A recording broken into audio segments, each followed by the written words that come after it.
আপনারা যারা বয়োজ্যেষ্ঠ লোক এবং যারা শারীরিকভাবে দুর্বল, যারা চন্দ্রনাথ মন্দিরে ওঠার মতন আপনাদের শক্তি এবং সামর্থ্য নেই, তাদের জন্য এই ভিডিওটা বলে রাখা ভালো। যারা শারীরিকভাবে সক্ষম তাদের হেঁটে যাওয়াই উত্তম মন্দিরে। এই রাস্তায় আসতে হলে প্রথমে আপনাদের সীতাকুণ্ড ইকো পার্কে বললে যে কোনো জায়গা থেকে আপনারা এই জায়গাটায় আসতে পারবেন। প্রথমে আপনাদের সীতাকুণ্ড বাজারের আরও সামনে যে জায়গাটা পড়ে সেটা হলো Sitakunda eco park. Sitakunda eco park বললে বাস থেকে আপনাদেরকে নামিয়ে দিবে, সিএনজি নিয়ে আপনারা চলে আসবেন এই জায়গাটায়। আর যদি আপনাদের নিজস্ব গাড়ি থাকে আমি বলবো এই জায়গায় না আনাই ভালো, তবে আনলে সেটা আপনাদের নিজ নিজ ব্যাপার। তবে এই জায়গায় আপনাদের ঢুকতে হলে আপনারা হেঁটে ঢুকেন বা সিএনজি নিয়ে ঢুকেন, আপনাদের প্রথমে এই জায়গাটায় টিকিট 50 টাকা কাটতে হবে এই জায়গাটার মধ্যে। তো যেহেতু আমরা সিএনজি যখন আমরা নিয়েছিলাম তখন আমরা একসাথে কথা বলে নিয়েছি যে আমরা কোনো ধরনের এখানে কিছু দিব না, আপনি সব কিছু দিবেন, মোট ভাড়া কত আসবে। তো উনি বলে যদি আমার টিকিট সহ সব কিছু দিতে হয় তাহলে 2700 টাকা, আর যদি আপনারা টিকিট কাটেন তবে অবশ্যই আপনাদের আসবে 2200 টাকা উঠানামা। তো আমাদের উঠানামা ছিল 2200 টাকা, আর 500 টাকা টিকিট বাবদ আমাদের গিয়েছে এই জায়গাটার মধ্যে। তো আমরা আমরা যে সিএনজি করে এসেছি ওনার সাথে কথা বলে নিয়েছি, আপনারাও ঠিক গাড়িতে করে নেমে যাবেন আপনাদের সীতাকুণ্ডুর সামনে ইকো পার্কে। ইকো পার্কে আসার পরে আপনাদের এই জায়গায় চলে আসবেন, আপনারা সীতাকুণ্ড ইকো পার্কের মধ্যে ভিতরে চলে আসবেন। তারপর এখানের ভিতরে আপনারা সিএনজি পেয়ে যাবেন। যারা এখানে উঠানামা করে জনপ্রতি নেয় 600 টাকা, আর আপনারা যদি রিজার্ভ করেন তাহলে 2200 বা এরকমের কাছাকাছি কিছু একটা দাম পড়বে। সিজন আবার নন সিজন নিয়েও অনেক এখানে ভাড়ার মূলত হয়ে থাকে। তো দেখেছেন আপনারা যে আমাদের দুইটা জায়গায় আমাদের এখানে টিকিট নিতে হয়েছে। যারা গাড়ি নিয়ে আসে তাদের দুইটা জায়গায় গাড়িতে মূলত টিকিট এর টাকা দিতে হয়, আর যারা একবারে হেঁটে আসবেন এই পথে তাহলে তাদের লাগবে 50 টাকা ঢোকার সময়। আর এখানে বলে রাখা ভালো, এখানে সুপ্তধারা এবং সহস্রধারা দুইটা ঝর্ণা এখানে আছে। আপনারা চাইলে ওই ঝর্ণাগুলো থেকেও ঘুরে যেতে পারেন একদিন সময় বের করে। তবে আমরা চন্দ্রনাথ মন্দিরের উদ্দেশ্য করে এই জায়গায় এসেছি, সেজন্য আমরা চন্দ্রনাথ মন্দিরে যাচ্ছি। আর এখানে উন্নয়ন কাজ চলছে। যখন আমরা 3 ডিসেম্বর 2025 সালে এই জায়গা দিয়ে যাচ্ছিলাম তখন উন্নয়নের কাজ চলছে। তবে আমি বলবো এখানে অন্য জায়গার গাড়ি নিয়ে না আসাই ভালো, আপনারা এখানে সিএনজিকে দিয়ে উঠাই ভালো, কারণ এখানের মধ্যে গাড়ি রাস্তাটা তেমন ভালো নয়। ওইখানে ওরা অনেক দক্ষ এবং অভিজ্ঞ এখানে ড্রাইভারগুলো। এখানে রাস্তাগুলো আমার ভিডিওতে কতটুকু আমি তুলে ধরতে পারছি সেটা আমি আপনাদেরকে হয়তো দেখাতে পারছি না। এই জায়গার রাস্তাগুলো অনেক বিপজ্জনক।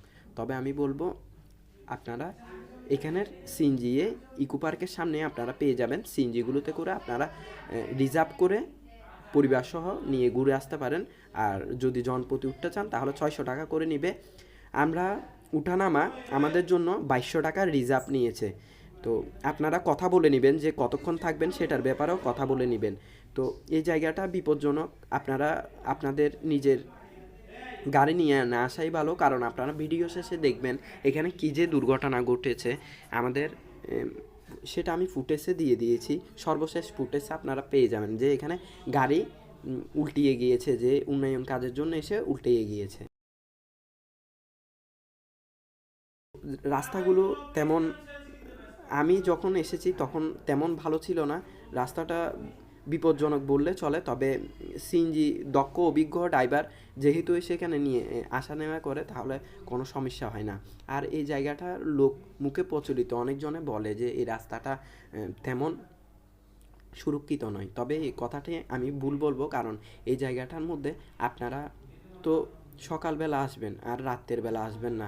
রাত্রের বেলা এই জায়গাটায় ঝুঁকিপূর্ণ, কারণ এখানে বন্য প্রাণী থেকে শুরু করে নানা ধরনের প্রাণী থাকে এবং এখানে কিছুটা রাত্রের সময়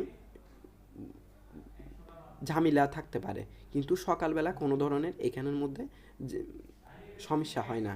এখানে আমরা ছাড়াও অনেক সিএনজি এখানে আসা যাওয়া করে, কোনো ধরনের সমস্যা নেই। আপনারা চলে আসতে পারেন আপনাদের মন্দির চন্দ্রনাথ ধামে।